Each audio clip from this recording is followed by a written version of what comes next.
Alhamdulillahirabbil alamin wa bihi nasta'in wa ala umuri dunya waddin wassalatu wassalam ala rasulil karim sayyidina Muhammadin wa ala alihi wa ashabihi wa man tabi'ahum bi ihsanin ila yaumiddin.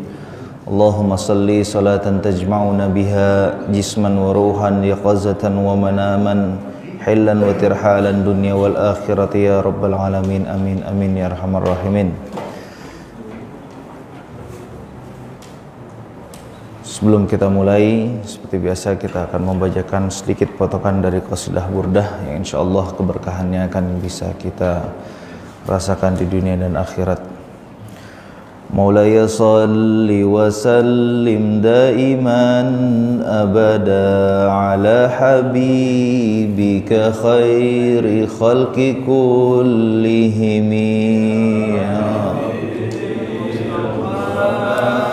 بلغ مقاصدنا واغفر لنا ما مضى يا واسع الكرم آمين تذكر جيران بذي سلام مزجت دم أنجرى من مقلة بدمي يا رب بالمصطفى مقاصدنا واغفر لنا ما مضى يا واسع الكرم أم حبت ريح من تلقاع كازمة وأومض البرق في ظلماء من إضمي يا رب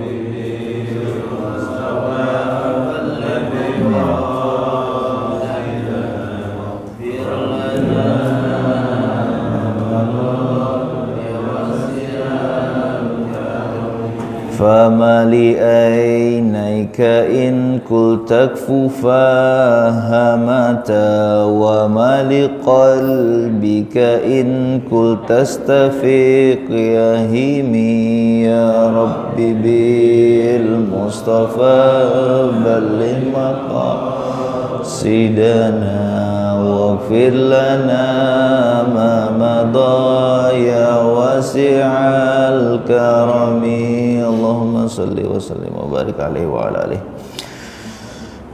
Alhamdulillah, jamaah kuliah subuh yang dimuliakan Allah Subhanahu wa taala. Alhamdulillah pada pagi hari ini kita mulai dari beberapa agenda ta'lim kita yang dimulai dengan membaca qasidah Imam Al-Busairi yang keberkahannya sudah tidak diragukan lagi oleh para ulama dan para guru-guru kita di seluruh dunia, bukan hanya di Indonesia saja.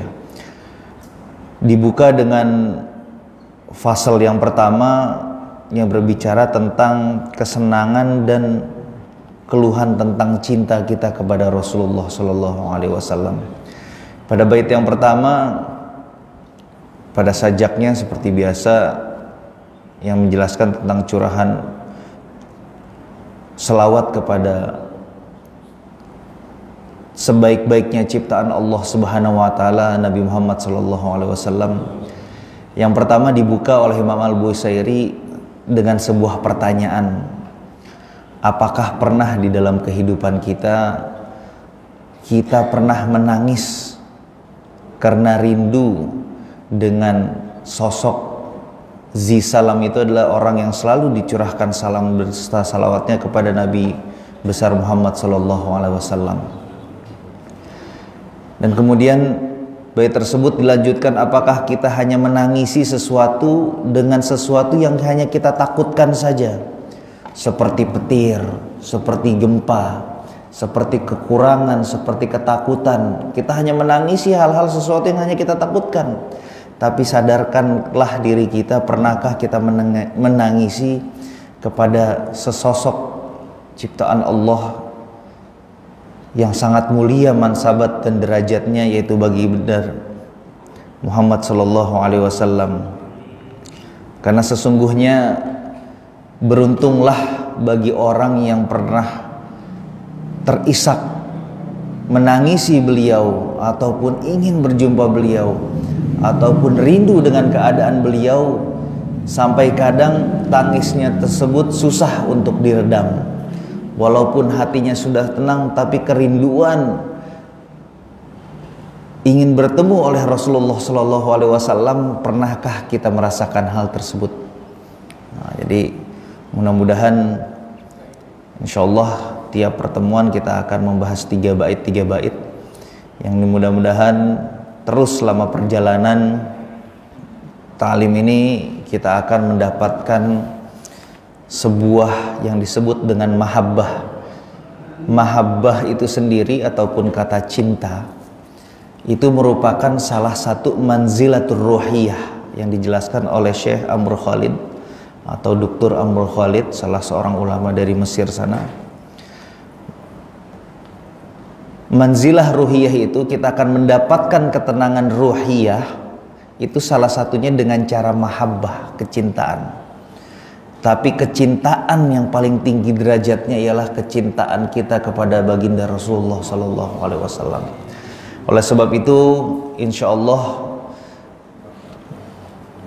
setelah mungkin perjalanan ta'lim buku ini, nanti kita akan merasakan betapa sayangnya dan rindunya kita kepada Rasulullah Sallallahu Alaihi Wasallam. Sebelum kita mulai dars pagi ini, kita kirimkan Fatihah kepada guru-guru kita dan kepada orang-orang tersayang kita. Mudah-mudahan berkat doa keikhlasan beliaulah sehingga kita dapat duduk berkumpul menikmati indahnya majlis ilmu yang selalu Allah naungi keberkahannya.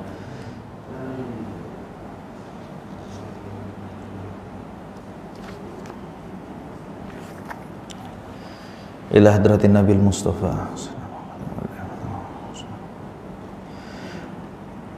Al-Fatihah. A'udzubillahi minasyaitonir rajim. Bismillahirrahmanirrahim. Alhamdulillahi rabbil alamin arrahmanir rahim maliki yaumiddin. Iyyaka na'budu wa iyyaka nasta'in. Ihdinas siratal mustaqim. Siratal ladzina an'amta 'alaihim ghairil maghdubi 'alaihim waladdallin. Amin. Alhamdulillah, Bapak-bapak, Ibu-ibu yang dimuliakan Allah Subhanahu wa taala. Pagi hari ini kita mulai ta'lim kita masuk ke hadis yang keberapa? Yang kedua. Kalau ada yang udah pernah disebar, boleh dilihat mungkin di handphone. Ada yang mau ngopi ataupun nyetak, silahkan. Nanti tinggal tanyakan sama ketua masjid. Ada yang mau baca hadis nomor 2? Ada yang mau baca gak? Siapa baca aja boleh.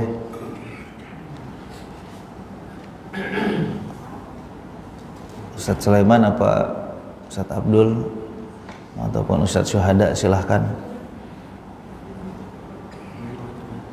Nomor 2 halaman 15. Benar ya? Ada gak? Yang di atasnya aja, yang matannya aja.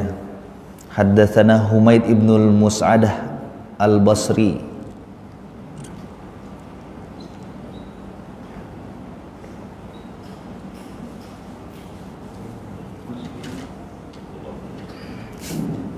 Nggak ada. Itu kali mau nyoba tuh ngeliat dari handphone Ustadz Sulaiman ataupun Ustadz Syuhada.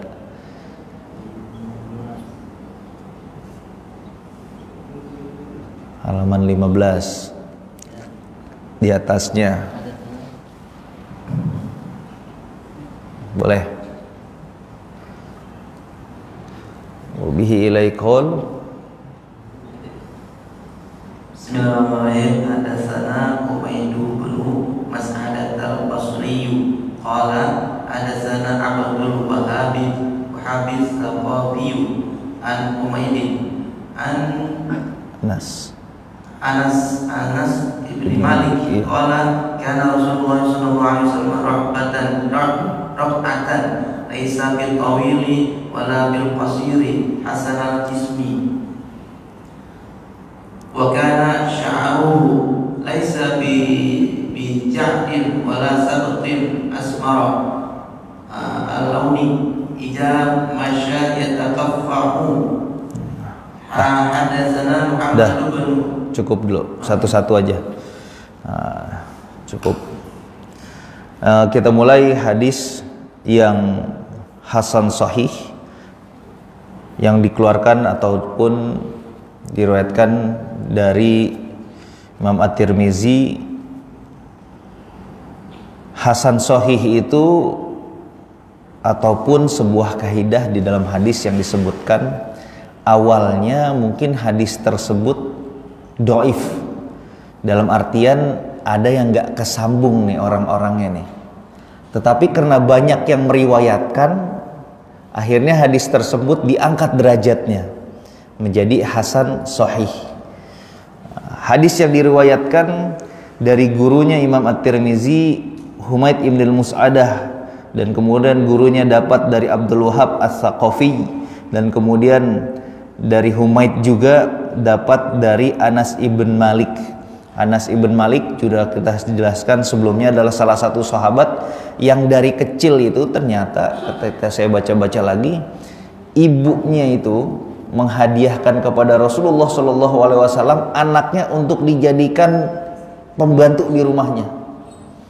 Jadi kalau ketika Rasulullah SAW datang ke kota Madinah, itu anak-anak, orang-orang pada senang banget menyambut Rasulullah SAW. Itu pada ngasih hadiah, ada yang ngasih korma, ada yang ngasih sejadah, macam-macam, ada yang ngasih baju, ngasih segala macam.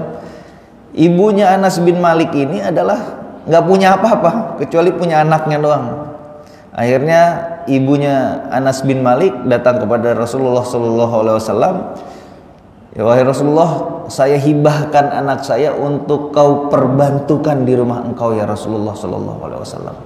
Dan Anas bin Malik ketika saat itu adalah termasuk sigoris sahabah ataupun yang masih muda sekali. Bayangan masih mudanya kita tahu dari mana, ketika 2 Hijriah atau pada tahun 2 Hijriah, ketika Abdullah ibnu Umar, anaknya Umar ibn al-Khattab, ingin ikut perang Badar sama Rasulullah SAW, dilarang. Itu biasanya anak-anak yang umurnya di bawah 15 tahun gitu. Rasulullah SAW enggak, masih kecil, jangan, suruh ngabdi ke orang tuanya dulu. Nah, Anas bin Malik termasuk salah satu sahabat yang dilarang Rasulullah SAW untuk ikut perang Badar. Dan Anas ibn Malik juga karena hidupnya sering di dalam rumahnya Rasulullah SAW, kurang lebih beliau meriwayatkan hadis sebanyak 2282 hadis, termasuk banyak itu. Karena rata-rata yang berhubungan tentang kehidupan sehari Rasulullah SAW yang paling tahu banget selain keluarganya adalah Anas ibn Malik. Nah, jadi Anas ibn Malik ini termasuk sahabat yang dari kecil sudah ngikutin Rasulullah SAW, sama kayak Ali ibn Abi Thalib, khulafah yang keempat, itu adalah yang diambil dari pamannya Rasulullah SAW, Abu Thalib, karena merasa balas jasa. Karena Rasulullah SAW dari kecil dididik tuh, dipiara sama pamannya Abu Thalib, dan kemudian beliau ingin membalas jasanya seperti apa? Ali ibn Abi Thalib dididik di rumahnya Rasulullah SAW. Dan kemudian Anas ibn Malik juga didoakan oleh Rasulullah SAW umurnya akan diberkahi, yang kurang lebih umurnya sampai 80 tahun. Jadi kalau sahabat-sahabat zaman dulu itu ternyata umur 80 tahun, sahabat ya, zaman yang hidup ataupun pernah merasakan tinggal bersama dan melihat Rasulullah SAW itu banyak ternyata yang umurnya sampai di atas 60 tahun. Keberkahan ilmu mereka, keberkahan Rasulullah SAW. Dan Anas bin Malik juga diriwayatkan merupakan salah seorang sahabat yang anaknya banyak, keturunan cucu cicitnya banyak, karena berkat doa Rasulullah SAW. Di hadis yang pertama pada hari ini masih berhubungan tentang sosok ataupun bentuk jasmaninya Rasulullah SAW. Karena Rasulullah SAW rob'ah Rom'ah itu artinya persegi kalau bahasa letterleknya. Tapi kalau bahasa untuk di manusianya, bentuknya itu proporsional. Nah, proporsional tahu ya? Jadi nggak tinggi, laisa bitawil wala bil qasir. Orangnya nggak tinggi-tinggi banget, biasa. Dan juga nggak pendek-pendek banget. Nah, kemarin juga kita udah jelaskan dari hadis-hadis sebelumnya. Karena nanti hadis di bab yang pertama ini akan berbicara semua berhubungan tentang hal tersebut. Dan kemudian hasanul jism, bentuk tubuhnya itu cakep, sempurna. Kadang nanti ada orang yang pernah bertanya kayak begini nih. Dan ini juga pernah ditanyakan sama guru kita di dalam majelis, nanyanya kayak begini. Bagaimana menurut pandangan antum tentang cakepan mana Nabi Muhammad SAW sama Nabi Yusuf, yang katanya di dalam surat Yusuf itu dijelaskan itu perempuan aja sampai kadang lupa mengiris tangannya. Orang sampai saking indahnya Nabi Yusuf alaihissalam. Ayo, ada yang pernah dengar gak? Pernah kan? Pertanyaan-pertanyaan kayak gitu tuh. Cuman saya paling seneng jawaban dari guru kita. Katanya begini, Nabi Yusuf iya manusia terganteng menurut takaran manusia, ataupun paling sempurna menurut takaran manusia secara jasadiah. Tapi Nabi Muhammad SAW sempurna menurut takaran Allah Subhanahu wa Ta'ala. Waduh, ngeri kan? Kalau kita ngelihat orang ganteng itu menurut versi manusia, tapi kesempurnaan Nabi Muhammad SAW itu sempurna menurut pandangan Allah Subhanahu wa Ta'ala. Ada yang bisa ngalahin gitu? Susah. Kalau udah Allah yang ngira-ngira, udah nggak ada lawannya udah. Kalau udah Allah yang menciptakan, bahasanya Allah itu menciptakan Nabi Muhammad SAW sesuai keinginannya. Apa maksud sesuai keinginannya Allah Subhanahu wa Ta'ala? Sama ketika mau makan bubur, kita pengen nggak pakai kacang, kita pengennya pakai ayam. Kita pengennya nggak suka ayamnya, tapi kerupuknya di pinggir. Itu kepengenan kita. Tapi Rasulullah SAW secara khuluqiyatnya itu keinginannya Allah Subhanahu wa Ta'ala. Mau buat seganteng apapun, mau dibuat tingginya segimanapun, itu adalah standarisasi Allah Subhanahu wa Ta'ala. Dan nanti di dalam hadis selanjutnya dan beberapa hadis juga akan dijelaskan bahwa Nabi Muhammad itu ketika berdiri bersama orang-orang yang tingginya standar itu kelihatan bentuk tubuhnya. Jadi kayak paling besar gitu. Tapi ketika berdiri dengan orang-orang yang tinggi-tinggi, itu juga Nabi Muhammad nggak kelihatan kecil. Nah, bisa dibayangin gitu. Jadi tubuhnya bisa fleksibel. Karena Allah sesuka Allah, mau gimana pun juga. Karena saya bilang lagi, standarisasi gantengnya manusia itu adalah Nabi Yusuf alaihissalam.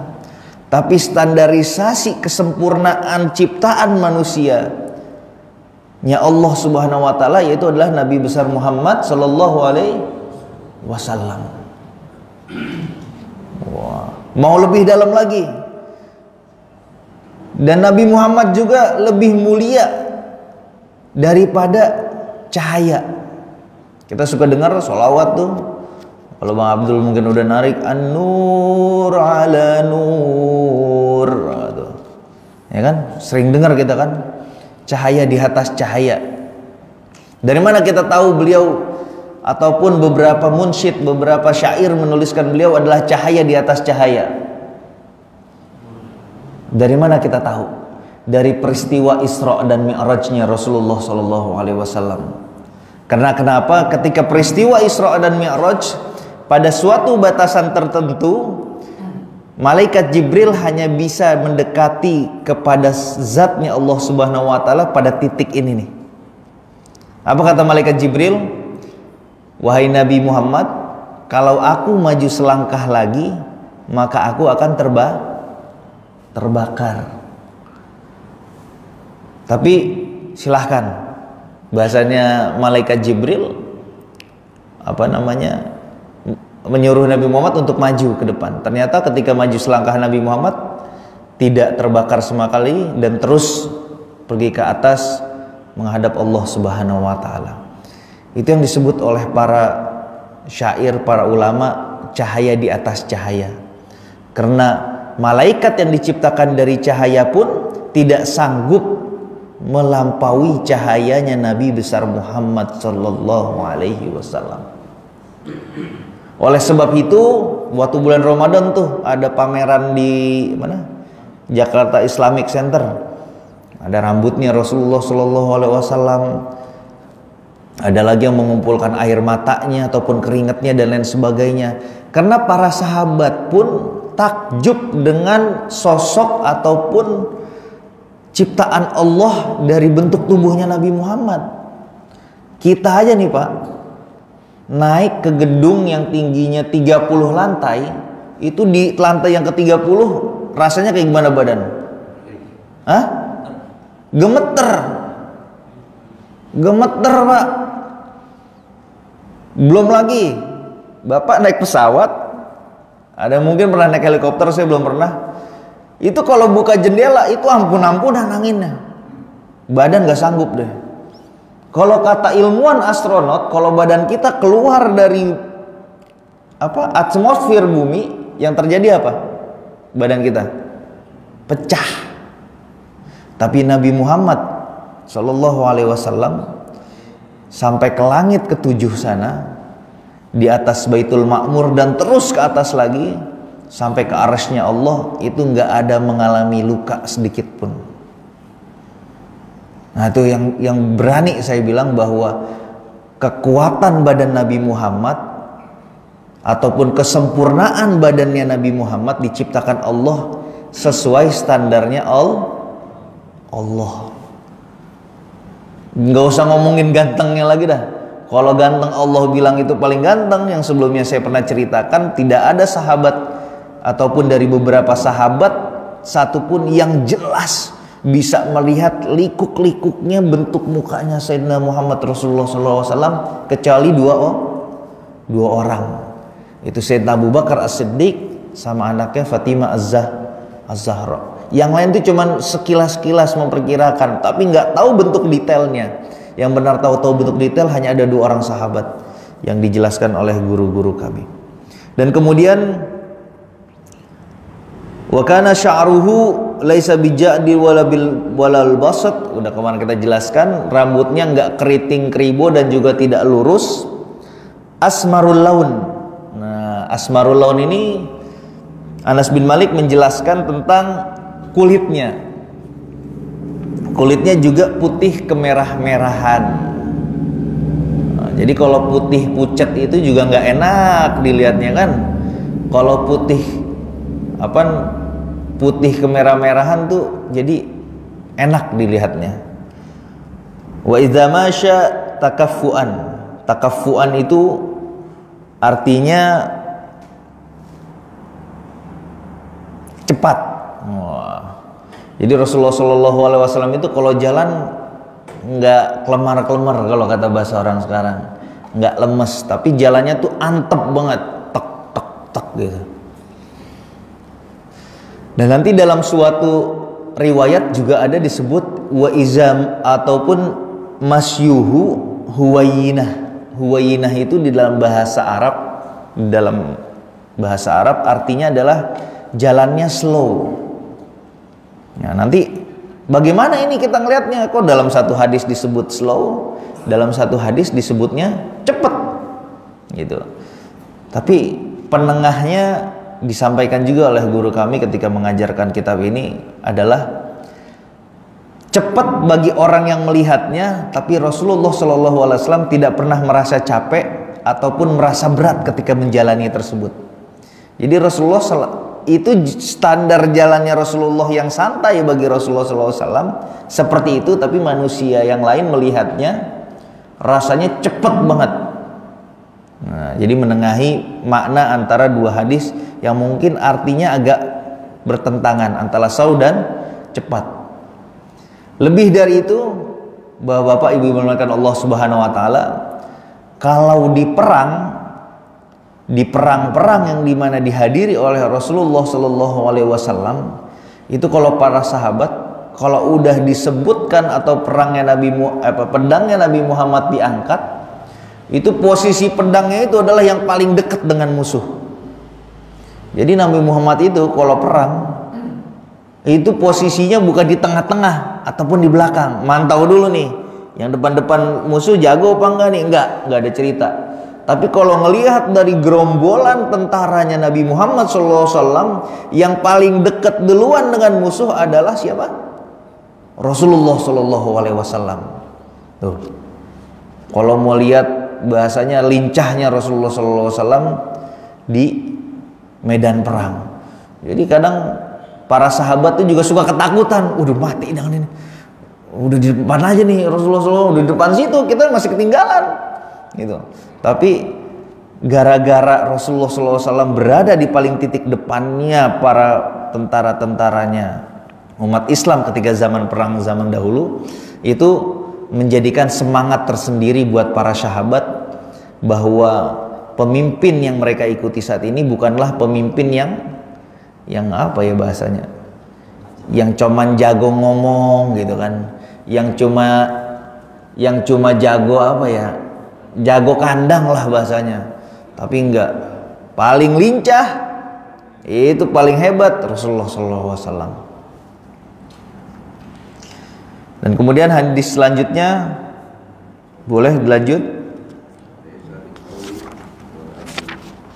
Haddatsana Muhammad ibn al-Bashar, hadis yang ketiga. Yang lain pendek-pendek bentar hadisnya. Ayo, ada yang mau coba silahkan. Biar latihan. Kita kalau latihan baca Quran kan udah biasa ya.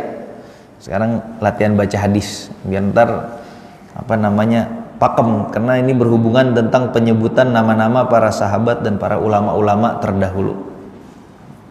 Bismillahirrahmanirrahim.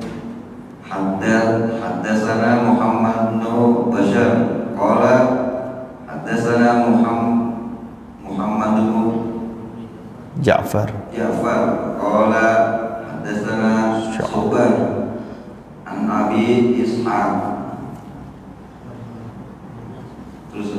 Terus qala sami'tu Bara' bin Azib yaqulu kana Rasulullah sallallahu alaihi wasallam rajulan marbu'a ba'ida ma baina mankibain. Baliknya, maaf, dibalik. Ma baina, balik. Di halaman 16 atasnya lagi.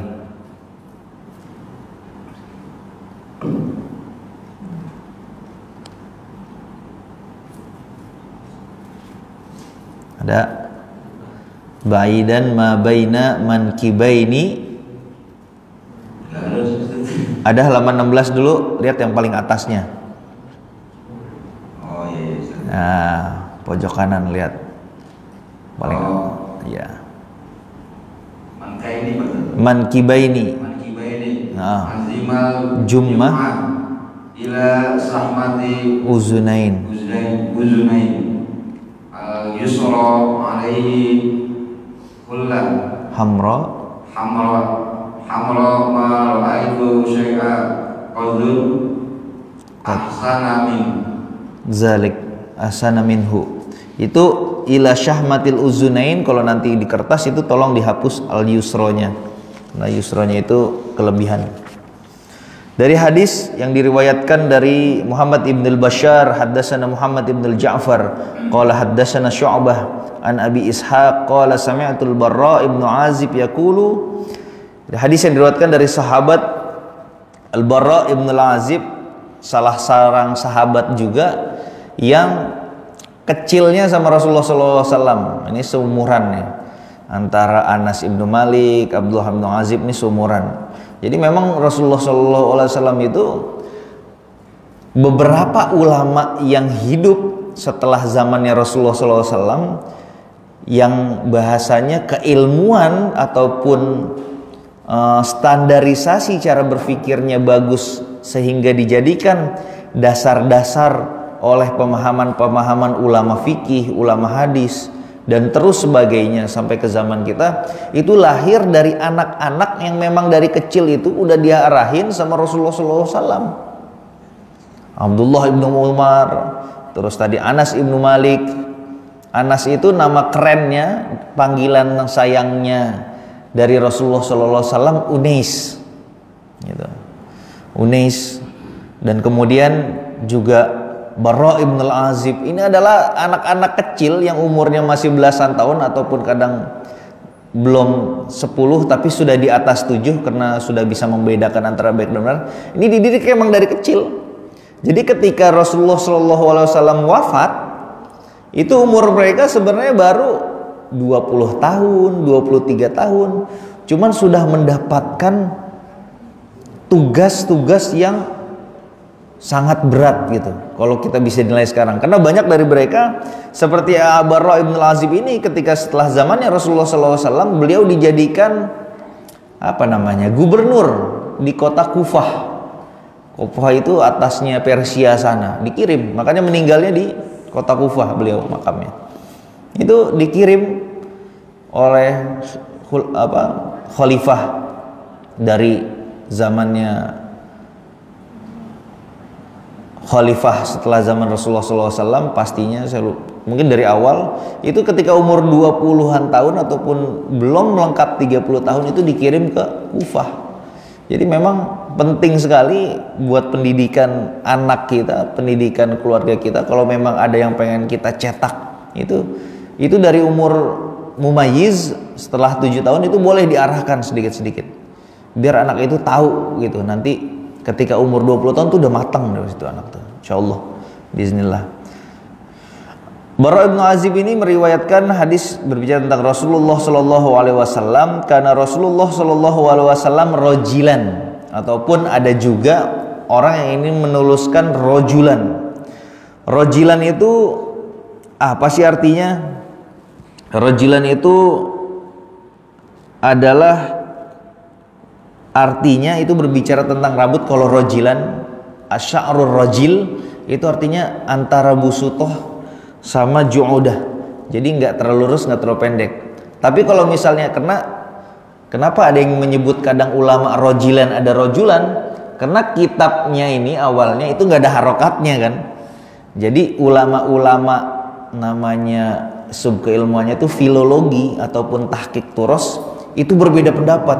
Enggak, ini yang bener rojulan nih gitu, karena rojulan kelaki-lakian ataupun perkasa gitu kan, ataupun rojilan sama-sama artinya adalah artinya yang ikal gitu. Marbu'an sempurna, baidal ma bainal mankibain. Mankibain ini apa nih? Apa ini? Pundak.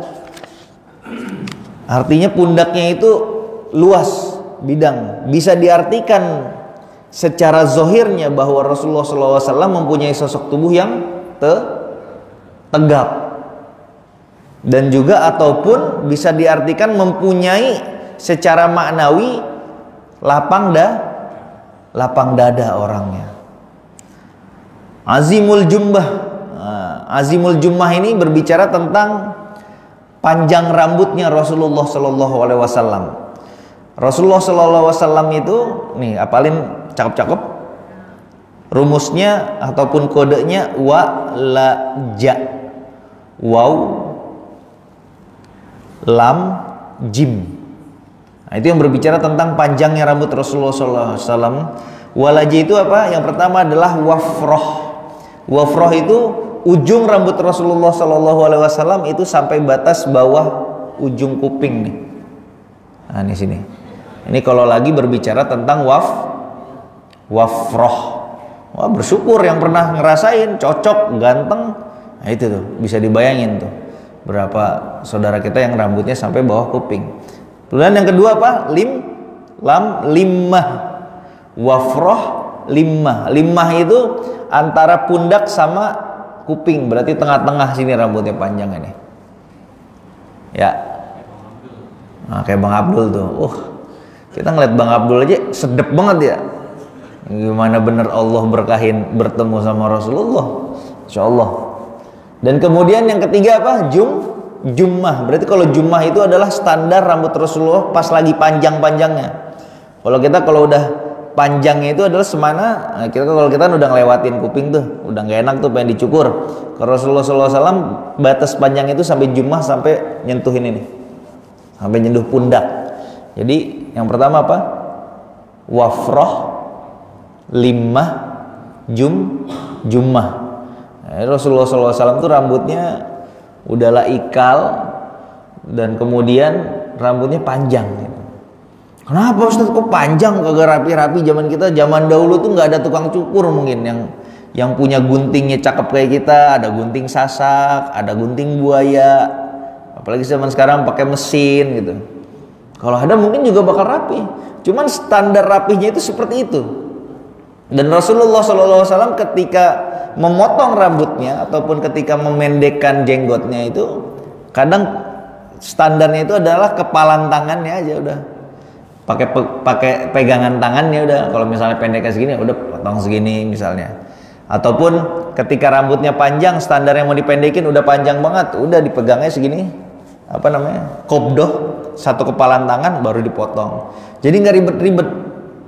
Nah, rambutnya itu kalau habis dipotong itu yang kadang jadi rebutan para sahabat buat kenang-kenangan gitu. Dan mungkin kita saksikan kemarin ada rambutnya di sana.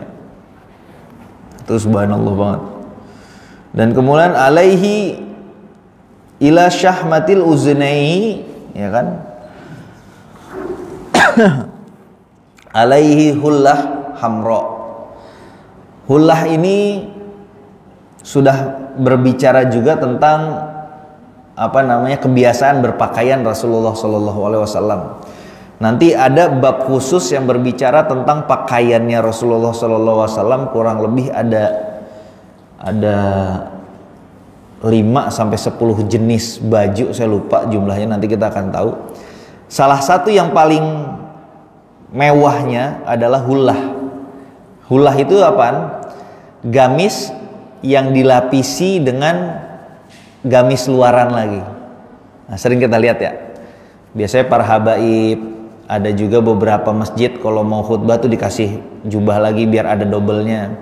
Para ulama di Saudi disebutnya apa ya? Bukan rida.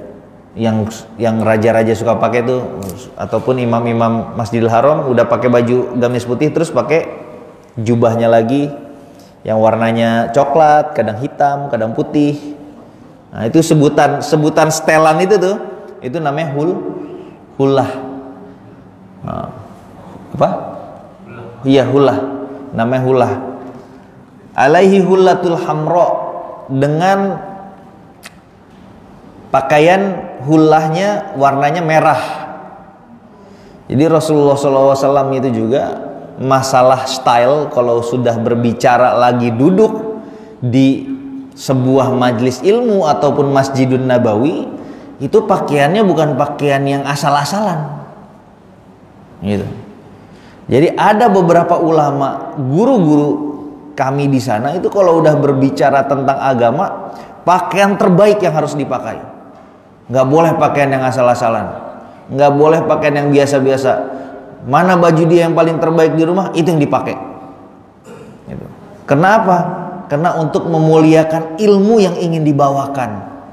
Rasulullah SAW ketika ingin menyampaikan hadis pun, untuk memuliakan ilmu yang beliau dapatkan dari malaikat Jibril dari Allah Subhanahu wa taala, dengan cara apa? Dengan memakai pakaian terbaiknya ketika di zaman tersebut, dengan cara memakai hullah.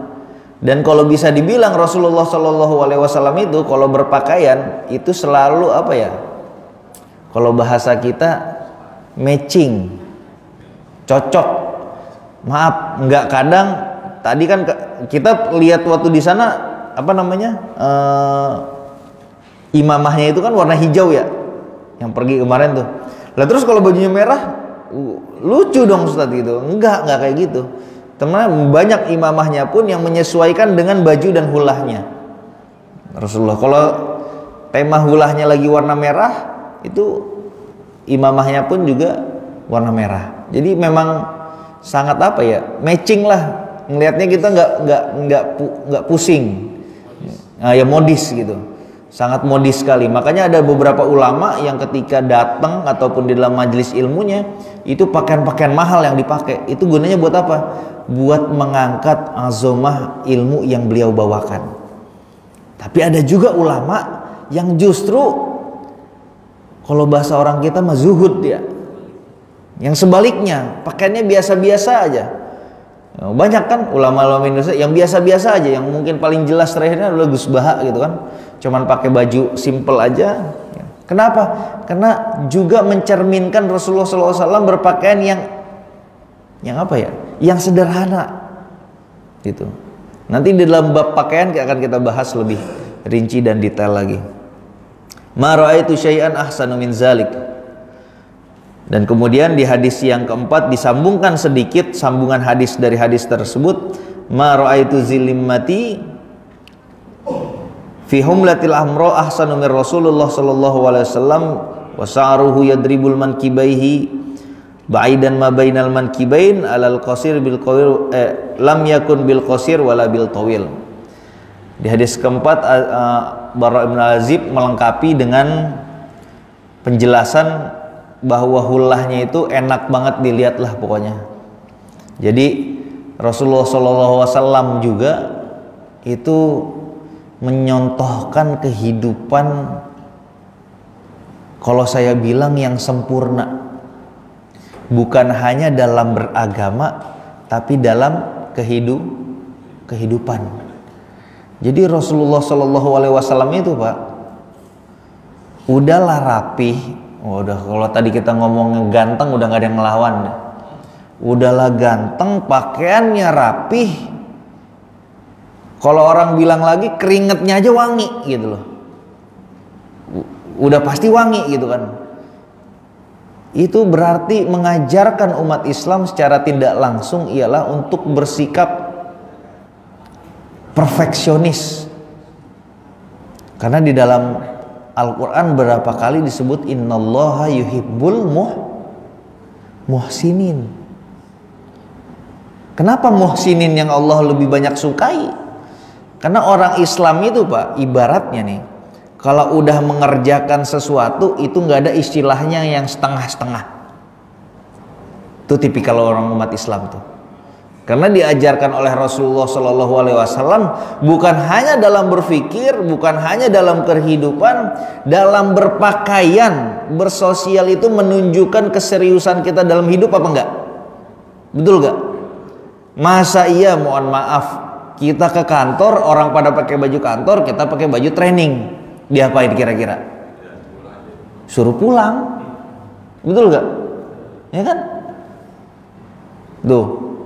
Ada juga nggak lucu gitu. Kita mau belanja ke pasar ikan, terus pakaian kita pakai jas, diketawain juga.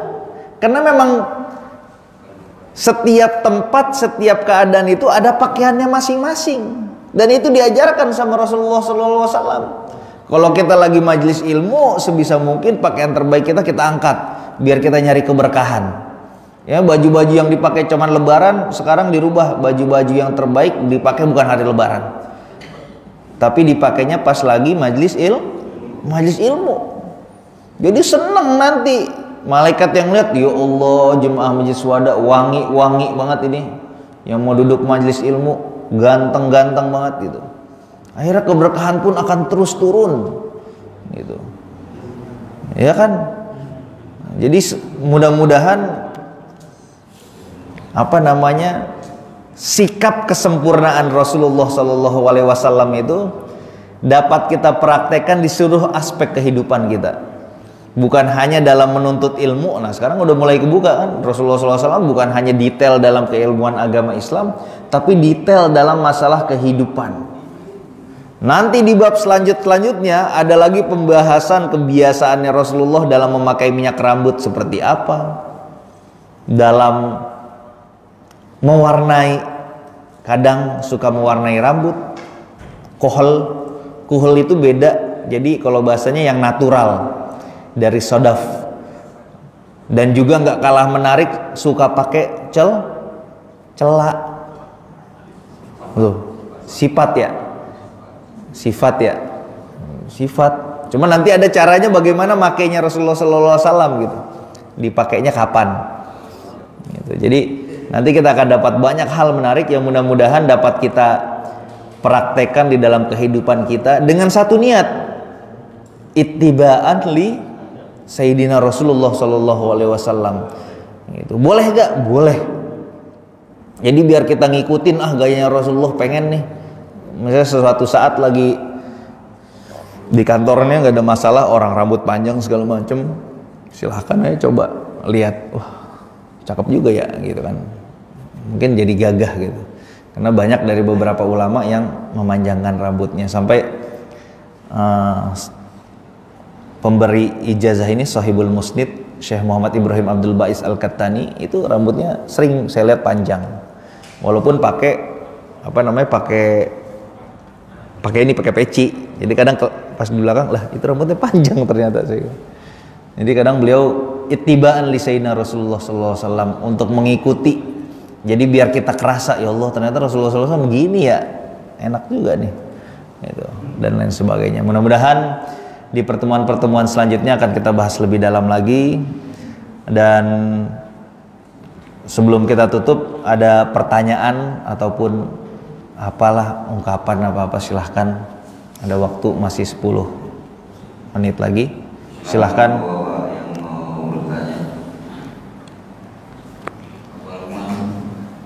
Ada yang mau bertanya, nanya apa aja dah. Saya mah kalau nggak tahu saya nggak jawab. Assalamualaikum warahmatullahi wabarakatuh. Waalaikumsalam warahmatullahi wabarakatuh. Di dalam beberapa literatur dan saya suka baca bahwa kegagahan seorang sahabat Abi Waqqas, Ali bin Abi Thalib, dan pernah bertarung face to face satu lawan satu, dan pernah membunuh siapa di dalam. Saya sering dengar di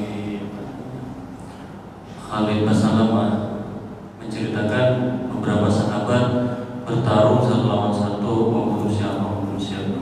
Tapi belum pernah saya mendengar bahwa Rasulullah membunuh siapa gitu.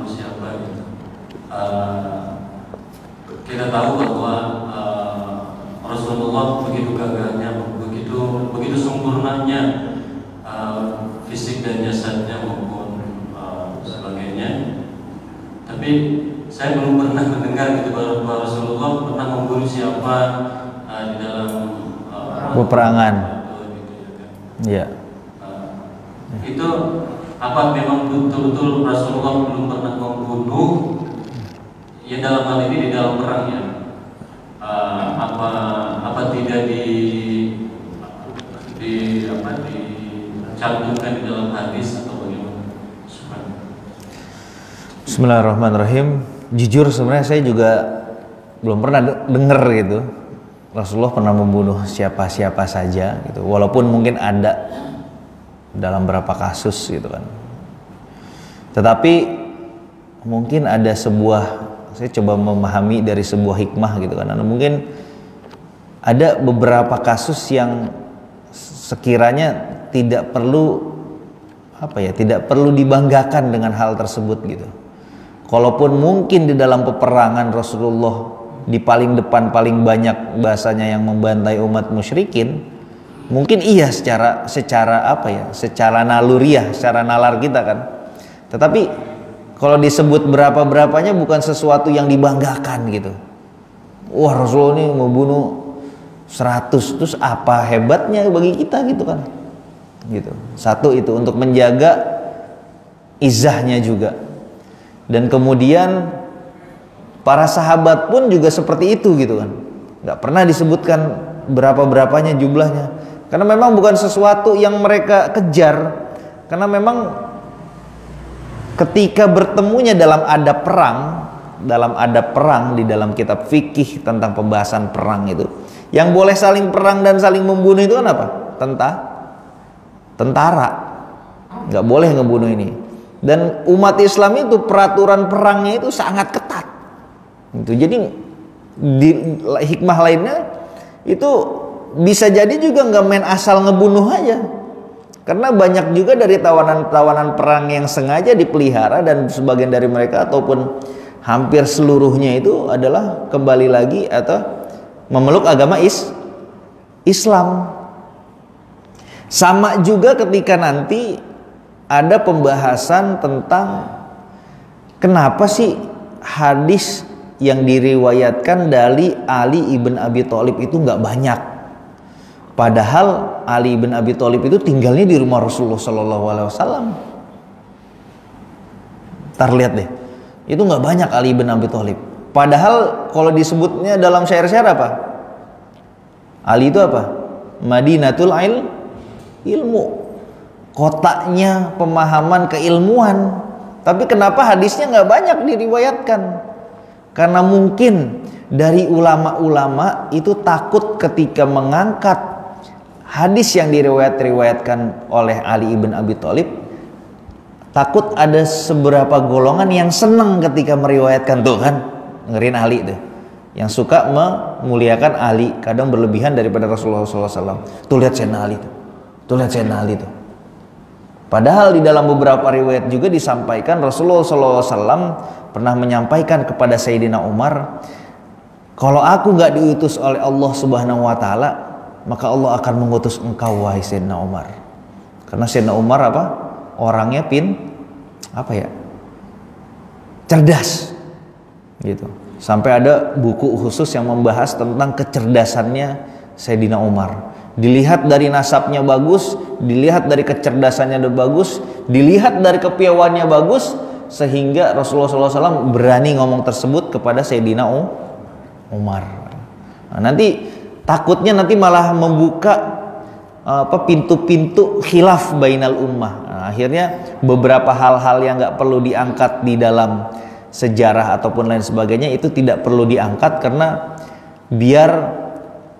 nanti ada standarnya ketika kita tahu hal tersebut apa jawabannya, itu ketika pada derajat tersendiri insya Allah akan disampaikan. Kurang lebih wallahu a'la wa a'lam. Ada lagi yang mau nanya apa aja, bismillah.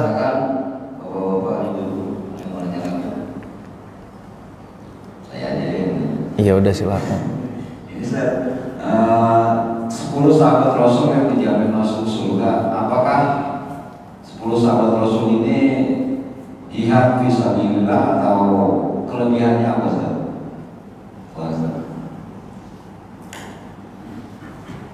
Jawabannya pernah nggak ya saya temuin ya. Tapi yang pasti 10 al-mubasyirina fil jannah ini adalah merupakan orang-orang yang 6 diantaranya as-sabiqunal awwalun, sudah jelas. Dan kemudian 4 sisanya lagi orang-orang yang sangat berpengaruh. Berarti mayoritas dari mereka adalah orang-orang yang mempercayai Nabi di awal. Yang ketika di zaman tersebut itu buat percaya sama hal tersebut aja itu susah banget untuk diterima. Mohon maaf banget. Ketika sekarang kita misalnya nih Allah mengirimkan, takut berat saya nih, nggak apa-apa, bismillah. Misalnya Allah mengirimkan Nabi setelah Nabi Muhammad, misalnya, tapi nggak mungkin ada dan nggak pernah ada sampai hari kiamat nanti. Itu yang harus kita tahu. Dan kemudian menyerukan akan sebuah kebaikan, itu bisa dibayangkan kita akan menjadi orang yang seperti apa. Kita langsung terima, ya siap, bismillahirrahmanirrahim gitu.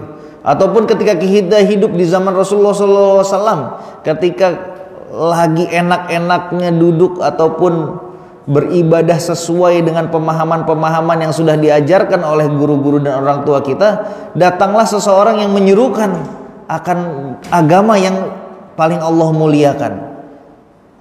Nah, kita bisa nakar deh tuh. Kira-kira kita di bagian yang paling mana? Mohon maaf.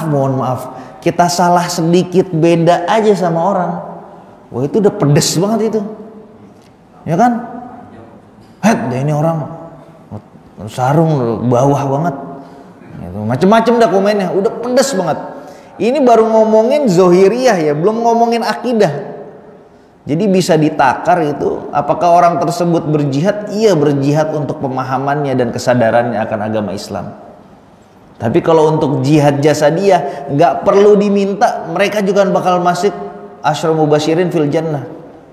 Gitu kan? Itu masalah pemahaman. Dan yang kedua adalah orang-orang asyra mubasyirin fil jannah, orang-orang yang berpengaruh dalam awal-awal dakwahnya Rasulullah Shallallahu Alaihi Wasallam.